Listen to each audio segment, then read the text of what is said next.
Happy Tulip Tuesday. This is the day we share timely tips for the tulip bunch. Today, talking about ivy.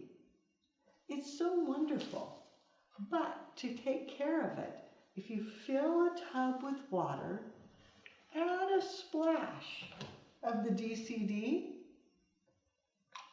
because that'll allow you to clean it, disinfect it.